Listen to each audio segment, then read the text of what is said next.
숨겨져 있는 비밀입니다. 복음을 위해 예수 그리스도와 그 십자가를 위해 목숨을 다하기까지 그 의리를 지키고 사명을 감당했던 2000년 동안의 많은 순교자들이 여기 있습니다. 한편 생각하면 그들은 원래 우리부터 타고난 바가 다른 사람이다 라고 생각할 수도 있지만 그 사람들도 사실은 우리와 똑같은 사람들이었다는 것을 우리가 기억할 필요가 있습니다. 어떤 사람들은 순간 욱하는 것 때문에 그럴 수도 있었겠지만 대부분의 사람들은 복음이 우리의 생명보다 중요하기 때문에 나는 출발에 기인했다고 생각합니다. 예수님의 12 제자 중 가장 부정적인 이미지를 가진 예수님의 사랑행복당 가룟 유다를 제외하면 그 나머지 제자 중에서 또한 그의 믿음을 의심케 하는 사람이 있었으니 그가 바로 도마입니다. 부엌에서 쓰는 도마하고 발음이 비슷해서 우리 여자분들이 잘 아실 겁니다. 그런데 그 도마가 부정적인 이미지를 갖게 되었던 것은 바로 오늘 읽은 본문 때문인 줄 압니다. 부활하신 예수께서 제자들에게 나타나셨을 때 도마는 그 자리에 없었습니다. 로마 제국의 핍박을 피해서 도망쳤던 시기였는데 제자들은 따로따로 흩어지지 않고 이렇게 모여 있었습니다. 그러니까 지금 여기에서 그 자리에 없었다는 것은 그 아주 멀리 가 있었던 것이 아니고 잠깐 자리를 비운 것이라 보여집니다. 제자들이 도마에게 말합니다. 우리가 주님을 보았어. 그래서 도마가 맹세어린 표정으로 말합니다. 내가 그의 못자국을 보고 내 손가락을 그 못자국에 넣으며 내 손을 그 옆구리에 넣어보지 않고는 믿지 아니하였다. 다시 말해 예수를 죽음으로 몰고 간 그 치명적인 상처를 내가 만져보지 않고서는 그것을 믿을 수 없다. 그런 뜻일 겁니다. 그래서 바로 이런 태도 때문에 우리는 도마에 대한 선입견이 분명히 있습니다. 의심 많은 제자, 의심 많은 사람 도마 이런 거죠. 우리뿐 아니라 기독교 전통에서도 바로 도마를 의심하는 사람 이렇게 말합니다. 확실히 도마가 보인 태도는 신앙이 없는 사람처럼 보입니다. 신앙이란 종교의 가장 기본이자 전제인데 도마의 모습은 그런 기본이 아주 콩그리게 흔들리는 듯한 모습입니다.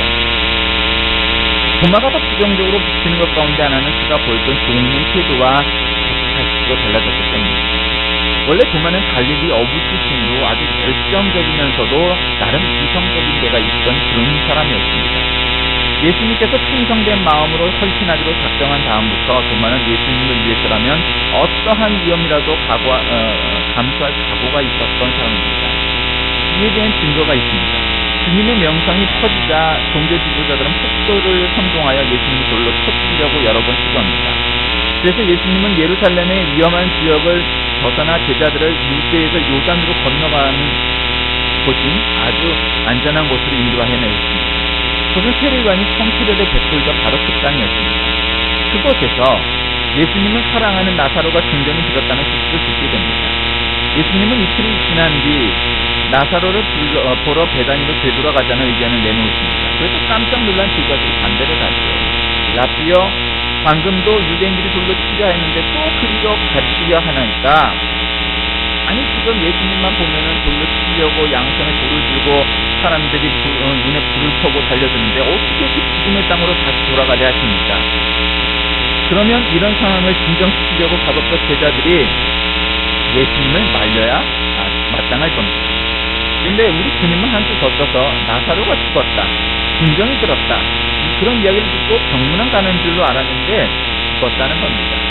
아니 선생님, 죽었다면 더더군다나 가실 필요가 뭐가 있습니까? 지금은 추운 전시 상황인데 목숨이 위태로운데 죽은 사람 때문에 거길 가시다니요. 이렇게 말하고 생각할 수 있었을 겁니다. 예수님이 가자고 하시는데 다들 주님의 말씀 앞에서 머뭇거리고 있으니 위기였습니다. 그때 이대로 다시 돌아가자 하는 예수님 말씀 앞에서 제자들이 그러고 있을 때 도마가 나서서 이런 말을 합니다. 우리도 주와 함께 죽으러 가자. 우리도 주와 함께 죽으러 가자. 유대인들이 돌로 우리를 쳐 죽일지라도 주님이 가시겠다 하니 주님의 제자들인 우리는 주님을 따라가다가 우리도 주님과 함께 죽으러 가자 이렇게 말하는 거예요. 우리 생각에 이런 말씀, 이런 멘트는 베드로가 날렸어야 적격이다 이런 생각이 드는 그런 말 아니겠습니까? 그런데 베드로가 침묵을 지키고 있는 그 성질 급한 베드로도 침묵을 지키고 있는 가운데 도마가 그런 말을 했습니다. 바로 그 순간 우물쭈물하는 제자들의 충성심을 집결시키는 데 용기에 불을 붙인 사람은 바로 후계자 베드로가 아니라 도마였다는 것입니다. 도마는 원래 그런 사람입니다. 다른 모든 제자들의 반대에 맞서 주와 함께 죽으러 가자 그렇게 용기 있고 담대한 선언을 할 만큼 의리가 있는 사람이었습니다. 그래서 더더욱 도마의 의심이 바로 이 부분과 맞지 않는 그런 구석이 있습니다. 그런데 여러분, 그렇다면 도마가 보인 이런 의심스러운 태도를 무작정 그렇게 가거나 혹은 그가 믿음이 없었다고 깎아내리거나 비판하지 않고서 그가 왜 그렇게 말을 하고 생각을 할 수 있었는가 우리가 생각해 보아야 합니다. 우리나라가 먹고 살기 어려울 때 달러를 벌기 위해서 여러 가지 일들을 했습니다. 월남에 파병을 가기도 했고 독일에 간호사 광부로 나가기도 했습니다.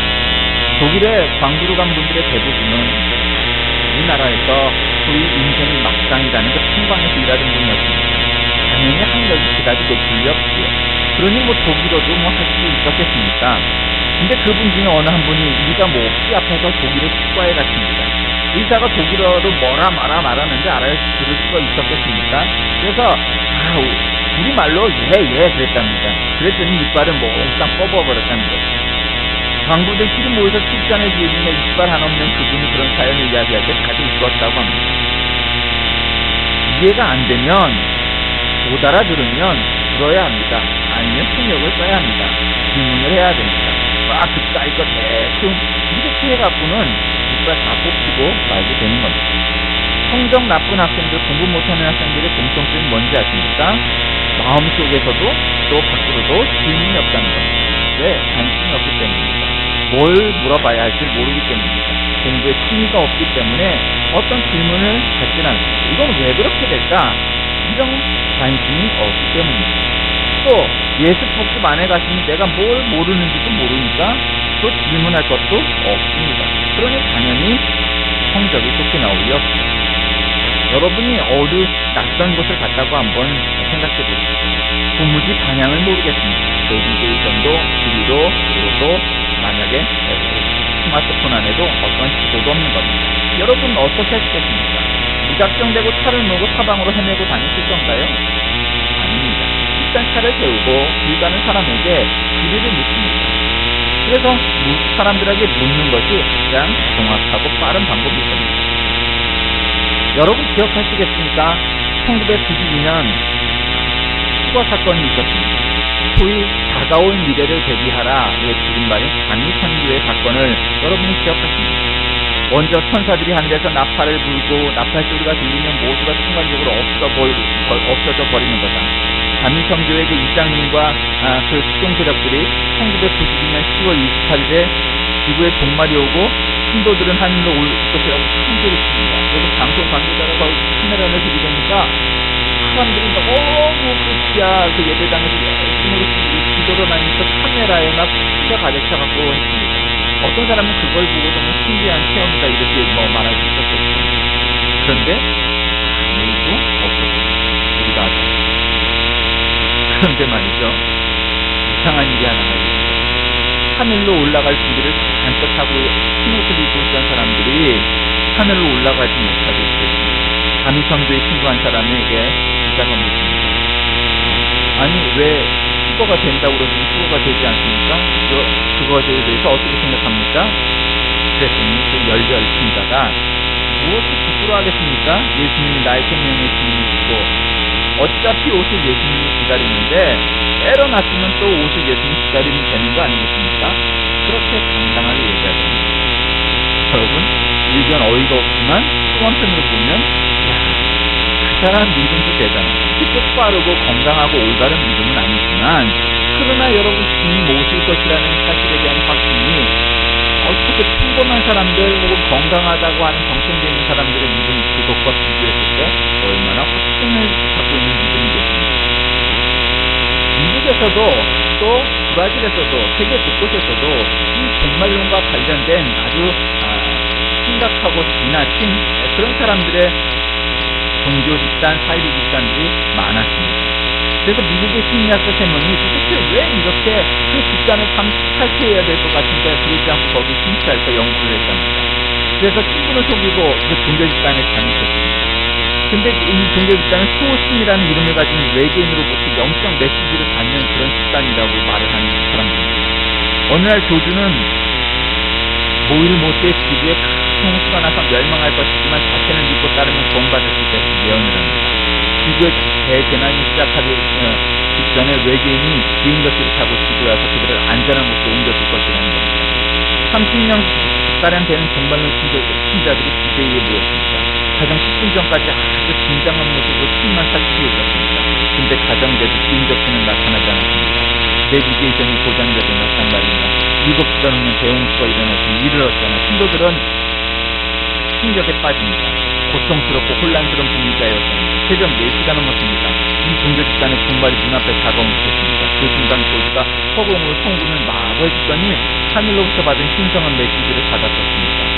하루 종일 진심으로 기다린 신도들의 신앙에 신이 감동하여 지구를 멸망시키려는 마음을 바꿨다. 신이 이 세상을 대홍수로 멸망시키지 않기로 결정했다는 사실을 세상에 널리 알리다. 여러분, 우리가 만약에 그 자리에 있었다면 이러고 돌아왔을 겁니다. 그런데 거기에 있던 신도들은 그냥 열심을 다해서 그들이 믿는 소위 하나님과 그 조주에 대해서 막 찬양을 하더라는 겁니다. 이 과정을 지켜본 심리학자들은 이런 결론을 내렸습니다. 신도들을 전도에 열중하게 만드는 것은 이전의 대홍수에 대한 분명한 확신 때문이 아니라 다가오는 미래에 대한 불확실성 때문이었다.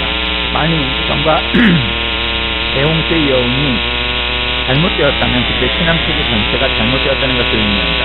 그런 현실을 그들은 받아들일 수 없었다. 그들의 신앙을 지키기에 너무나도 많은 것을 수행하기 때문에 이제 와서 그들의 신앙을 버릴 수 없었다. 그럼 그들에게 수치심, 경질, 손실, 세상 사람들의 조롱 등은 도저히 용납되지 않았다. 그들은 이런 절망적인 상황에서 그들을 건져줄 새로운 증거를 필요로 했다. 물적 증거는 이미 그들 편이 아니었다. 그들은 신앙을 지켜줄 새로운 종류의 증거를 만들어야만 했고 바로 그들에게 남은 마지막 희망은 바로 사회적 증거였다. 그들이 세상 사람들의 맹대와 조롱의 위험을 느끼고 전도에 나선 것은 새로운 신도를 그들의 종교 집단에 가입시키는 것만이 그들의 신앙을 유지시킬 수 있는 인간 희망이었기 때문이었다. 만일 그들이 신의 말씀을 세상에 전파하여 믿지 않는 사람들을 유지하고 의심하던 사람들을 설득할 수 있다면 손상된 그들의 믿음이 다시 회복할 수 있기 때문입니다. 여러분, 여기 사회적 증거의 법칙이 나타납니다. 어떤 생각이 옳다 이렇게 생각하는 사람이 점점 많아질수록 그 생각은 옳은 것으로 보입니다. 이게 사회적 증거의 법칙인데 설득의 심리학이라는 책에 나오는 이 설득의 그 법칙에 보면 다른 사람은 확신시켜라 그리하면 당신도 확신할 수 있을 것이다 이렇게 얘기합니다. 여러분, 우리나라만큼 이런 많은 사이비가 있는 데가 또 어디 있겠습니까? 서울신학대학교가 있는 부천에는 전통적으로 신앙촌이 거기 있었고요. 또 부산시장으로 옮겨가기 전에 신앙촌이 엿보고 있었고 또 제가 신학교 다닐 때 유명했던 승리재단이 엿보고 있었습니다. 거기가 영적으로 좋은 데인데 여기 어떤 데서 기간이 많이 납니다. 또 많습니다. 강림수서교회, 김제교, 강북교회, 김바울, 광주 삼성재단, 이연석,